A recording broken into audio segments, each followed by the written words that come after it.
Hello everyone, welcome to Qtrix. This is Pranay and UPSC lecturer PYQ series में आपका एक फिर से स्वागत है। ये जो पीवाईक्यू सीरीज़ है लाइफ साइंस या फिर बायोलॉजी जिनकी क्या कहते हैं सब्जेक्ट है उनके लिए वाला पीवाईक्यू सीरीज़ इंपॉर्टेंट रहेगा। एग्जाम प्रिपरेशन कर रहे हैं हम। एग्जाम प्रिपरेशन जो यूपीएससी का होगा वो हमारा 2025 वाला होगा। ओके, तो ये सीरीज़ में आगे बढ़ते हैं। तो आज का पहला क्वेश्चन हमारा क्या है कि in photosynthesis which of the following absorbs light option and changes it to chemical energy. देखिए, जब भी हम फोटोसिंथेसिस तो आपको पता है बहुत ही बेसिक प्रोसीजर होता है प्लांट के अंदर, जिसमें क्या कहते हैं फोटोसिंथेसिस। अगर मैं बात करूँ यहाँ पे क्या होता है, फोटोसिंथेसिस होता है। फोटोसिंथेसिस बहुत ही बेसिक प्रोसेस होती है जिसमें क्या होता है कि जो कार्ब्स होते हैं, कार्ब्स का क्या होता है, कार्ब्स प्रोडक्शन होता है। कार्ब्स प्रोड्यूस होते हैं in the presence of carbon dioxide, light, ऐसे नहीं लिखते हैं, कार्बन डाइऑक्साइड प्लस लाइट।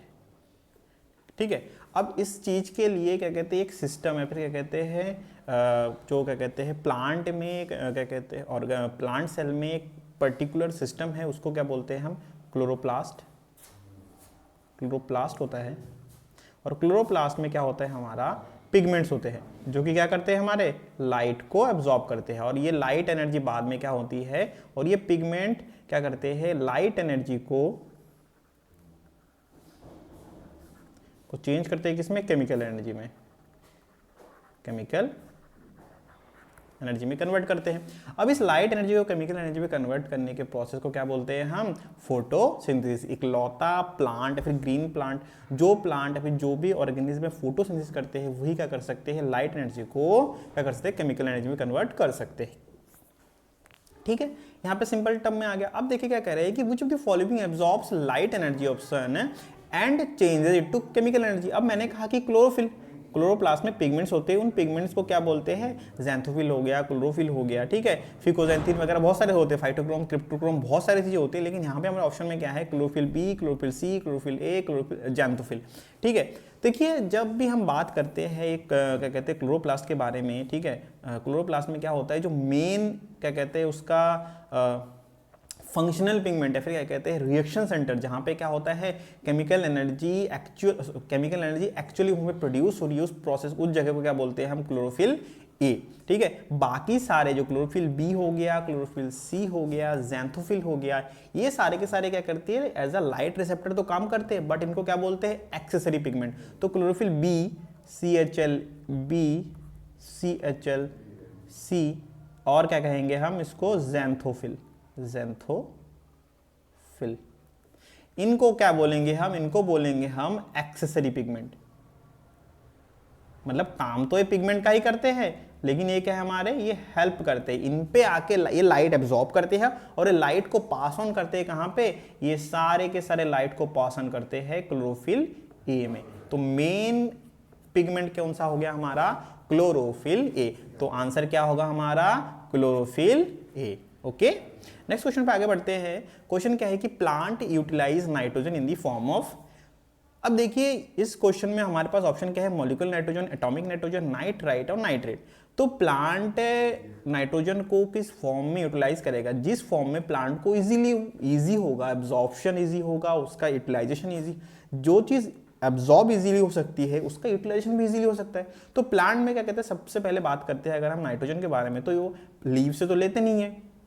अगर मैं किसी प्लांट के बारे में बात करूँ तो वो कहाँ से लेते हैं अपना नाइट्रोजन एफिशिएंसी, जो नाइट्रोजन का क्या कहते हैं वो कमी पेशी होती है, वो कहाँ से पूरी करते हैं, रिक्वायरमेंट कहाँ से पूरी करते हैं, वो सॉइल के थ्रू, रूट्स के थ्रू पूरी कर रहे होते हैं। ठीक है, अब रूट्स में क्या कहते हैं मॉलिक्यूलर नाइट्रोजन तो पॉसिबल ही नहीं है। ठीक है, अगर मैं बात करूँ, आप लोगों ने क्या कहते हैं एक टर्म नाइट्रोजन साइकिल पढ़ा होगा। ठीक है, नाइट्रोजन साइकिल भी इसी से रिलेटेड है।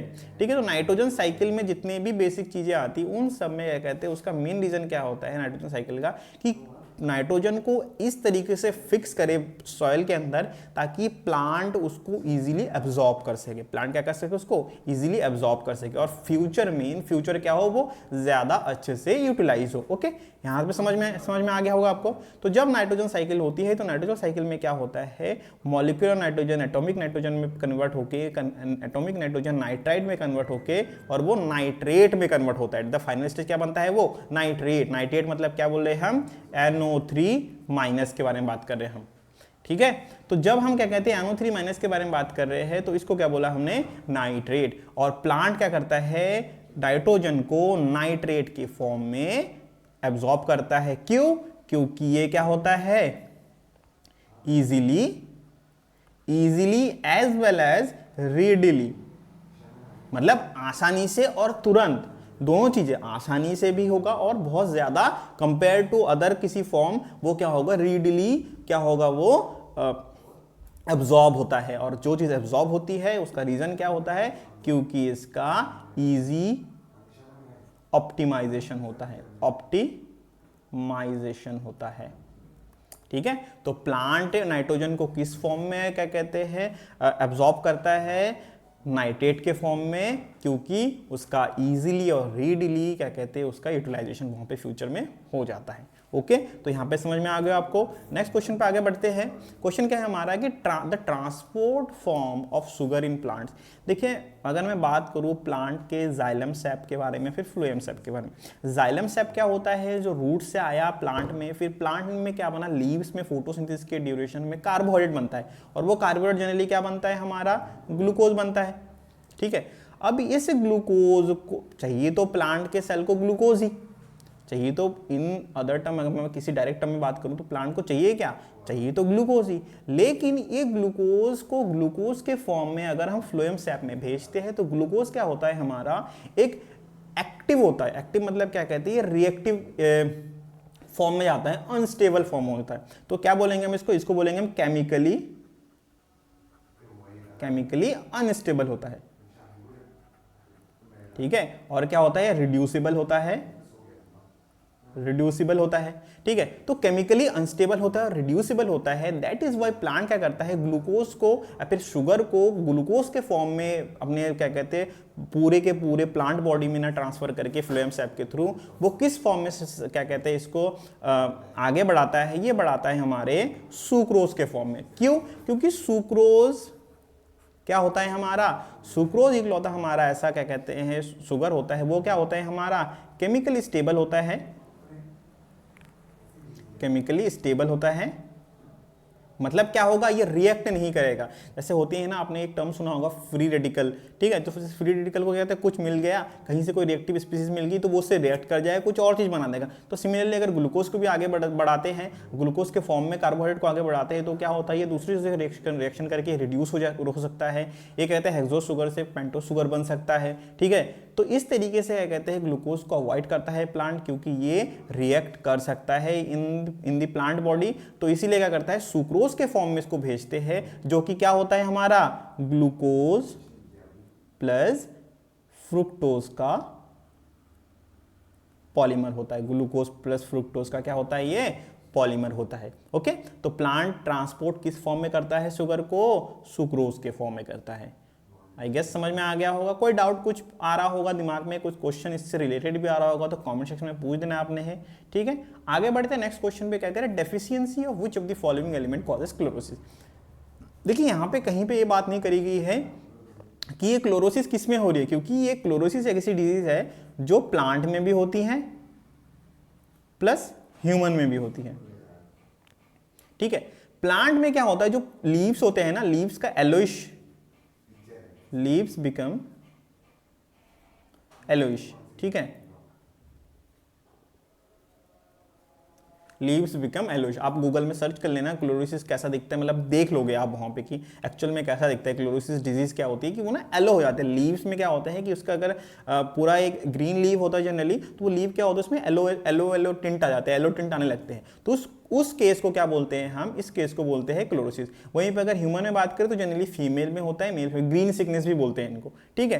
तो जब ये क्लोरोसिस के बारे में बात करेंगे तो जनरली क्या कहते हैं, एलिमेंट के बारे में बात करें तो एलिमेंट फिर क्या कब आ जाएगा, फिर प्लांट के बारे में आ जाएगा। जब एलिमेंट के बारे में बात करेंगे तो क्या आ जाएगा हमारा, ये प्लांट के बारे में आ जाएगा। अब देखो प्लांट जो भी क्या कहते हैं न्यूट्रिएंट, जो एलिमेंट के बारे में बात करें तो न्यूट्रिएंट कहाँ से करता है, लेता है वो सॉइल से। जब सॉइल के अंदर क्या होगा, सॉइल में क्या हो जाएगा, सॉइल डेफिशिएंट हो जाता है of ferrous, magnesium, zinc and manganese. जब इन चारों में से किसी एक न्यूट्रिएंट में क्या होता है, वो डेफिशिएंट हो जाता है सॉइल, तो उस सॉइल में उगने वाले प्लांट में क्या हो जाता है, ये डिफिशियंसी कॉज करती है हमारी लीव्स के एलोइश में, या फिर जिसको हम क्या बोलते हैं, क्लोरोसिस। ठीक है, मतलब क्लोरोफिल टर्म क्या होता है हमारा, ग्रीन कलर से रिलेटेड होता है। तो क्लोरोसिस मतलब क्या है कि वो ग्रीन को लॉस करने लग गया, इसलिए इस डिजीज का नाम ही क्लोरोसिस है। ओके, थोड़ा सिंपल टर्म में बात समझ जाते हैं। ठीक है, तो ना इसमें इस पूरे लिस्ट में इन चारों में से कौन सा वाला है, ना क्लोरीन है, ना कैल्शियम है, ना सोडियम है, ओनली मैग्नीज। तो आंसर क्या होगा हमारा, मैग्नीज। आपको ये चारों भी याद रखने हैं। ठीक है, क्या पता इन फ्यूचर कुछ ऐसा आ जाए कि इनमें से कौन सा क्लोरोसिस कॉज नहीं करता है और इन चारों में से कोई 3 दे दे और एक कुछ अलग दे दे।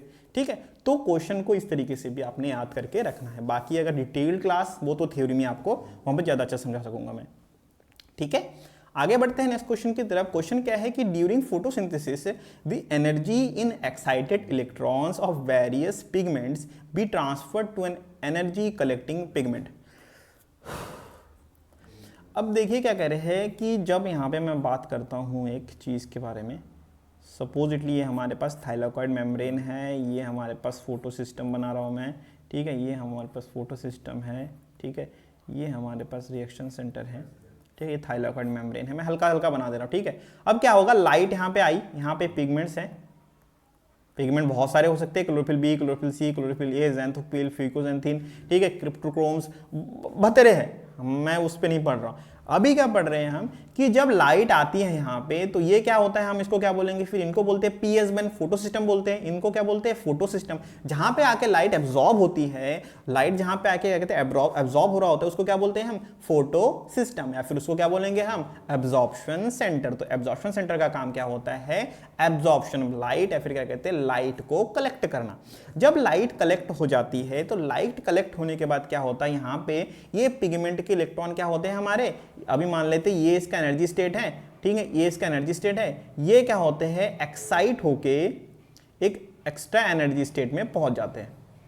मैं इसको कैसे बना देता हूं, वहां पे जाके क्या करते हैं, एनर्जी को लूज करते हैं, वापस से क्या यहाँ पे जाते हैं और ये एनर्जी यहाँ पे ट्रांसफर हो जाती है नेक्स्ट वाले इलेक्ट्रॉन पे। तो इस तरीके से क्या होता है, एनर्जी को क्या कहते हैं, ट्रांसफर करते हैं लाइट एनर्जी को। ठीक है, तो एक पिगमेंट यहाँ पे है, ये यहाँ पे आके क्या कहते हैं, लाइट एब्जॉर्ब हुआ, तो उसको क्या बोल दिया हमने, एब्जॉर्प्शन सेंटर। ठीक है, लाइट जब एब्जॉर्ब होकर इलेक्ट्रॉन को एक्साइट कर दिया, एक्साइटमेंट के स्टेज में क्या हो गया, लाइट कहां पे पहुंच गया, सॉरी जो इलेक्ट्रॉन वो कहां पे पहुंच गया, वो पहुंच गया अब रिएक्शन सेंटर पे। अब रिएक्शन सेंटर में क्या होते हैं हमारे, क्लोरोफिल ए होता है और एक प्रोटीन कॉम्प्लेक्स होता है। अब रिएक्शन सेंटर से क्या होता है, क्लोरोफिल ए क्या करता है हमारा, एनर्जी सेंटर की तरह काम कर रहा होता है, एनर्जी सेंटर की तरह काम कर रहा होता है। और वो एनर्जी सेंटर क्या करता है हमारा, वो एनर्जी सेंटर क्या करता है, एनर्जी सेंटर क्या करता है, इस लाइट एनर्जी को केमिकल एनर्जी में कन्वर्ट कर रहा होता है। ये हमारा एच न्यू है, मैं एच न्यू बना रहा हूं। ठीक है, तो एच न्यू लाइट को, ठीक है, डिनोट कर रहा है, एटीपी क्या कहता है, मैंने केमिकल एनर्जी को डिनोट किया। तो एनर्जी सेंटर क्या करता है हमारा, एच न्यू को एटीपी में कन्वर्ट करता है, लाइट एनर्जी को केमिकल एनर्जी में कन्वर्ट कर रहा होता है। तो ये हमारा एब्जॉर्प्शन सेंटर हो गया, जिसको हम बोलते हैं photo system 1 plus photo system 2। ठीक है, अब इसके अंदर क्या लगे होते हैं, यहाँ पे पिगमेंट लगे होते हैं जो एक्चुअल में एब्जॉर्ब कर रहे होते हैं लाइट को। फिर ये क्या करता है, ये रिएक्शन सेंटर में यहाँ पे छोड़ता है। ठीक है, यहाँ पे हमारे क्लोरोफिल ए होता है, कुछ इस तरीके से दिखा देता हूँ मैं। ठीक है, क्लोरोफिल ए होता है और एक क्लोरोफिल ए क्या करता है, यहाँ पे अगर लाइट आ गई तो यहाँ पे ट्रांसफर हो गया, अब क्लोरोफिल ए पे पहुंच गया। तो कलेक्ट किसने किया, क्लोरोफिल ए ने, कहाँ पे, एनर्जी सेंटर में। ठीक है, तो क्वेश्चन में देखिए क्या पूछा गया है, जब क्लोरोफिल ए में कहां पे क्या कहते हैं, इसने एब्जॉर्ब कर रहा, एब्जॉर्ब करने के बाद क्या हुआ, यहीं पे एब्जॉर्प्शन के बाद ही, कलेक्ट करने के बाद ही तो वो क्या कहते हैं एनर्जी को कन्वर्ट करेगा ना लाइट से केमिकल में। तो यहीं पे क्या होता है, क्या कहते, यही वाला एरिया क्या होता है हमारा रिएक्शन सेंटर होता है। और ये जो क्लोरोफिल ए होता है, ये बेसिकली क्या होते हैं हमारे एनर्जी सेंटर मतलब जहां पे एक्चुअल में कन्वर्जन हो रही है, ठीक है। तो collection of excited electron due to the light कहां पे होता है? ये होता है हमारा रिएक्शन सेंटर में। बाकी कन्वर्जन कहां पे होता है? एनर्जी सेंटर में। एब्जॉर्प्शन कहां पे होता है? एब्जॉर्प्शन सेंटर में। ठीक है, क्लियर है। देखिए जितने भी पिगमेंट होंगे वो सारे के सारे किसकी तरह काम करेंगे? हमारे एब्जॉर्प्शन सेंटर की तरह काम करेंगे। वाइल क्लोरोफिल एक लौता ऐसा पिगमेंट है जो किसकी तरह काम करेगा? हमारा रिएक्शन सेंटर की तरह काम करेगा, और वही इन फ्यूचर वो बाद में क्या करेगा? वो एनर्जी सेंटर की तरह भी काम करेगा, वही कलेक्ट करेगा, वही कन्वर्ट करेगा। ठीक है, तो क्या कह रहे हैं हम? क्या कहते हैं कि during photosynthesis the energy in excited electrons of various pigment be transferred to an energy collecting pigment. तो इसको रेफर कैसे करेंगे हम? इसको कहेंगे हम रिएक्शन सेंटर। ना ही एनर्जी सेंटर में क्या होता है? कन्वर्जन होता है, कलेक्शन नहीं होता है। एब्जॉर्प्शन सेंटर में क्या होता है? लाइट एनर्जी एब्जॉर्ब हो रही होती है। तो इकलौता रिएक्शन सेंटर ऐसा है जहां पे क्या होता है? एक्साइटेड इलेक्ट्रॉन्स कलेक्ट हो रहे होते हैं। समझ में आ गया होगा? कुछ डाउट कुछ है तो फिर पूछ देना है आपने, बिल्कुल शर्माना नहीं है। आगे बढ़ते हैं नेक्स्ट क्वेश्चन की तरफ। In the leaves yellow to yellow orange colour is because of the following pigment. देखिए जो क्लोरोफिल किसके रिस्पॉन्सिबल होते हैं? क्लोरोफिल होता है हमारे ग्रीन कलर के लिए रिस्पॉन्सिबल होते हैं। जेंथोफिल हमारे होते हैं रिस्पॉन्सिबल किसके लिए? ये होते हैं हमारे येलो कलर के। और कैरोटिनॉइड्स किस लिए रिस्पॉन्सिबल होते हैं? हमारे ऑरेंज। ये बेसिक टर्म में बात करूं, लेकिन अब देखिए क्वेश्चन में क्या है कि इन द लीव्स येलो से येलो ऑरेंज कलर जो चेंज होता है, जो पिगमेंटेशन होती है, उसका रीजन क्या होता है? तो अगर जेंथोफिल है वहां पे, तो क्या होगा? वो येलो कलर होना चाहिए था, येलो टू ऑरेंज नहीं होना चाहिए था। तो पहली बात क्या है? क्लोरोफिल ए क्लोरोफिल बी नहीं होगा, क्योंकि आप सभी को पता है, एक तो एकदम कॉमन जो 6 का बच्चा होगा उसको ही पता है कि chlorophyll gives the green colour in the leaves. ठीक है, ये तो सिंपल टर्म है। उसके बाद जेंथोफिल्स आते हैं। जेंथोफिल्स में भी क्या होता है? एक फ्यूकोजेंथिन होता है, वो ब्राउन कलर के रिस्पॉन्सिबल होता है, उसमें नहीं पढ़ते हैं। ठीक है, तो जेंथोफिल्स क्या कहता है? किसके लिए रिस्पॉन्सिबल होता है? बेसिकली येलो कलर के लिए रिस्पॉन्सिबल होता है ऑफ द लीव। वहीं पे जब बात करते हैं कैरोटिनॉइड्स, वो किसके लिए रिस्पॉन्सिबल होते हैं? हमारे orange colour of the leaves. तो जब जेंथोफिल्स आगे बढ़ते हैं और जेंथोफिल्स में इफेक्ट किसका होता है? कैरोटिनॉइड्स का, तभी वो येलो टू येलो ऑरेंज में कन्वर्ट होता है। तो एक्चुअल में इसका आंसर क्या होगा? किस पिगमेंट की वजह से yellow to yellow orange change हो जाएगा? वो होगा कैरोटिनॉइड्स की वजह से। ठीक है, जेंथोफिल की वजह से क्या होना चाहिए था? येलो कलर ही रिटेन होना चाहिए था। आगे बढ़ते हैं नेक्स्ट क्वेश्चन की तरफ। क्या कह रहे हैं? Find the odd one out. ठीक है, देखिए स्टार्ट में सबसे पहला ऑड वन तो फिर सारे के सारे देखने पड़ेंगे हमको। Indole butyric acid. Indole butyric acid क्या होता है? ऑक्सिन का ही क्या कहते हैं? अपर रूप बोल रहे या फिर क्या कहते हैं? इसी का एक वेरिएंट है। ठीक है, तो ये क्या कहते हैं? हमारे दोनों सेम हो गए ऑलमोस्ट। ठीक है, इसी के क्या कहते हैं? सिंथेसिस में इंडोल ब्यूटारिक एसिड आता है, काम आता है। फिनाइल एसिटिक एसिड क्या होता है? जो PA होता है वो ऑक्सिन का ही एक रूप होता है। ये क्या होता है? एक ऑक्सिन का ही फॉर्म होता है। वही जिब्रेलिन क्या होता है? अपने आप में एक अलग हार्मोन है। तो ऑक्सिन और जिब्रेलिन दोनों अलग अलग हार्मोन है। यहाँ पे दोनों सेम हार्मोन से रिलेटेड है, ये दोनों अलग अलग हार्मोन से रिलेटेड है। अब आगे बढ़ते हैं। ये जियाटिन है और साइटोकाइनिन है, ये दोनों सेम हार्मोन के बारे में बात करिए। जियाटिन कहाँ पे आता है? वो साइटोकाइनिन ग्रुप में ही आ रहा होता है। ठीक है, हो गया। तो यहाँ पे क्या कहते हैं? ये दोनों भी सेम हार्मोन से रिलेटेड है। जब काउरिनोइक एसिड और जिब्रेलिन के बारे में बात करते हैं, तो जब जिब्रेलिन की सिंथेसिस होती है, तो जिब्रेलिन सिंथेसिस में काउरिनोइक एसिड क्या आता है हमारा? वो वहाँ पे क्या कहते हैं? सिंथेसिस में हेल्प कर रहा होता है। तो काउरिनोइक एसिड भी क्या हुआ? जिब्रेलिन से ही रिलेटेड है। तो मतलब क्या कह रहे हैं कि इन सब में ऑड वन कौन सा है? देखिए ये दोनों सेम हार्मोन के रिलेटेड है। एक मिनट थोड़ा कलर चेंज कर लेते हैं। इंडोल ब्यूटारिक एसिड और ऑक्सिन क्या है? सेम हार्मोन के रिलेटेड है। काउरिनोइक एसिड और जिब्रेलिन भी सेम हार्मोन के रिलेटेड है। जियाटिन और साइटोकाइनिन भी सेम हार्मोन से रिलेटेड है। बट फिनाइल एसिटिक एसिड और जिब्रेलिन क्या है? अलग अलग हार्मोन, अलग अलग रिस्पॉन्स के रिलेटेड है। इसीलिए हम क्या बोलेंगे कि option B will be are odd one out. सारे के सारे प्लांट हार्मोन है, बट इनमें ये वाला रिलेशन है। आगे बढ़ते हैं नेक्स्ट क्वेश्चन की तरफ। क्या कह रहे हैं कि the hormone which has negative effect on apical dominance. Apical dominance क्या होता है? देखिए ये हमारा टिप ऑफ स्टेम है। ये क्या है? हमारा स्टेम का टिप है। इस टिप पे ना हमेशा क्या होता है? हमारा ऑक्सिन होता है। इस टिप पे क्या होता है? हमारा ऑक्सिन। ऑक्सिन का भी कौन सा वाला पार्ट? ये वाला पार्ट, IAA। ठीक है, इंडोल एसिटिक एसिड। ठीक है, तो ऑक्सीन का जो मेन काम क्या होता है, इलोंगेशन देना। वो क्या करता है, वो टिप पे इलोंगेट करता है, वो प्लांट को टिप पे क्या करता है, इलोंगेट करता है। तो इसका बेसिक रूल क्या है, इसका बेसिक फंक्शन क्या है, इसका बेसिक फंक्शन है हमारा elongation, elongation of plant tip. ठीक है, ये हो गया इलोंगेशन ऑफ प्लांट टिप, हालांकि मैंने बहुत खराब तरीके से लिख रखा है। ठीक है, इलोंगेशन ऑफ प्लांट टिप, थोड़ा सही से लिखते हैं, इलोंगेशन ऑफ प्लांट। ठीक है, प्लांट टिप हो गया। स्टेम, स्टेम के बारे में बात करते हैं। अब ये क्या होता है हमारा, एक फोटोफिलिक इफेक्ट बोल लो या फिर क्या कहते हैं, लाइट की तरफ बड़ा इफेक्ट है, मतलब ये एंटी ग्रेविटी इफेक्ट है। ये क्या होता है हमारा, एक एंटी ग्रेविटी इफेक्ट है, तो मतलब ग्रेविटी के अपोजिट डायरेक्शन में जाती है। ऑक्सीजन का हमेशा इफेक्ट क्या होता है, ग्रेविटी के अपोजिट डायरेक्शन में। अब जो क्या कहते हैं, इसके अंदर रूट्स होती है प्लांट में। अब इन रूट के क्या कहते हैं, जो ग्रेविटी की तरफ वाला मोशन होता है, ठीक है, इसके लिए कौन हेल्पफुल होता है, इसके लिए होता है हमारा साइटोकाइनिन। ठीक है, ये भी इलोंगेशन करता है, लेकिन किसके इलोंगेशन करता है, ये प्लांट के रूट को,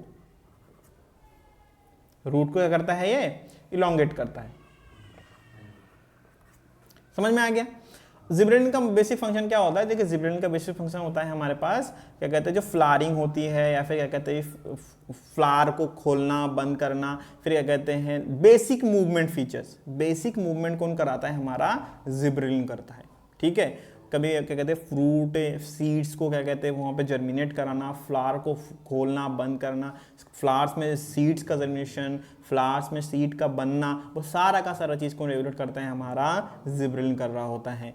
वहीं पे जब बात करेंगे हम ऑक्सीजन का, तो ऑक्सीजन क्या करता है, वो स्टेम को आगे खींचता रहता है, स्ट्रेच करता है। वहीं पे साइटोकाइनिन का काम क्या है, रूट को इलांगेट करता है। और ऑक्सीजन का ही एक रूप क्या कहते हैं, एक वेरिएंट है हमारा indole acetic acid, IAA।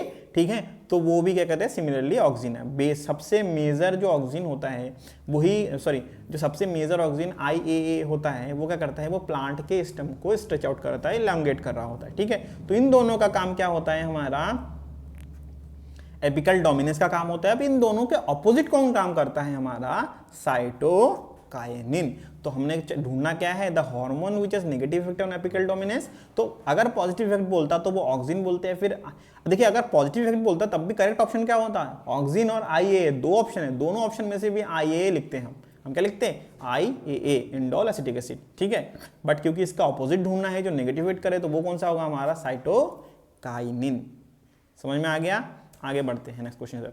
Coconut fruit is ah, देखिए कोकोनट फ्रूट क्या कहते हैं, क्या होता है। देखिए कोकोनट आपको पता है, आपने देखा भी होगा, कोकोनट का जो फ्रूट होता है वो कैसा होता है कि उसके अंदर ये बीच में फ्रूट होता है। ठीक है, उसके ऊपर क्या कहते हैं, एक हार्ड शेल होती है, और उसके ऊपर क्या होते हैं, बहुत सारे रेशे होते हैं। अब ये देखने में तो लगता है कि ये नट ही है एक टाइप का, ठीक है, लेकिन ये एक्चुअल में इनको क्या बोलते हैं, इनको बोलते हैं ड्रूप फ्रूट। ठीक है, फ्रूट्स जिनके क्या होते हैं, आउटर शेल वो होते हैं, हार्ड होते हैं। ऐसे ड्रूप फ्रूट, ड्रूप में ड्रूप जो भी आपने बोलना है बोल दीजिए। ठीक है, तो ड्रूप फ्रूट में क्या होता है, और एक एग्जांपल क्या है इसका, एक ऐसा है जिसमें कहते हैं हार्ड शेल होता है, ऑलिव्स। एक तो कोकोनट होगा और ड्रूप में और क्या आता है, एक ऑलिव्स। ठीक है, बैरी तो सबको पता है, नट भी सबको पता है, ठीक है, कैप्सूल भी सबको पता है। ऑलिव्स जो ड्रूप एक बड़ा ही नया टर्म, इसीलिए क्वेश्चन पूछा गया है, क्योंकि जनरल टर्म नहीं पूछते। तो जनरल टर्म्स में, जनरल बहुत सारे टर्म हैं, उन टर्म में सबसे हटके वाला टर्म क्वेश्चन में डाल दिया। ठीक है, ये तो सिंपल सिंपल क्वेश्चन है। ठीक है, तो ऑलिव्स हो गए, तो वो सारे के सारे ये क्या है, पीचेस होते हैं, ये भी क्या होते हैं, हमारे ड्रूप फ्रूट में आते हैं। ओके, नेक्स्ट क्वेश्चन पे आगे बढ़ते हैं कि an ovule which becomes curved so that the nucleus and embryo sac lie at right angles to the funicle is. जब हम बात करते हैं किसी भी एक, मैं प्लांट के ऐसा डायग्राम बना लेता हूं, ये क्या होता है हमारा प्लांट का ओव्यूल। ठीक है, यहां पे क्या है हमारे पास, प्लांट का ओव्यूल है। ठीक है, ये हमारी जो पोजीशन है क्या है हमारे पास, इरेक्ट पोजीशन है। ठीक है, तो जब इरेक्ट पोजीशन होता है, ठीक है, जब मतलब क्या कहते हैं, हमारा जो सीधा पोजीशन होता है, इस टाइम पे क्या बोलते हैं इसको हम, ऑर्थोट्रोपस। क्या बोलते हैं इसको हम, ऑर्थोट्रोपस। जब क्या कहते हैं, ये चीज कुछ इस तरीके से हो जाती है, पूरी उल्टी हो जाती है, क्या होती है, कुछ इस तरीके से हो जाती हैं।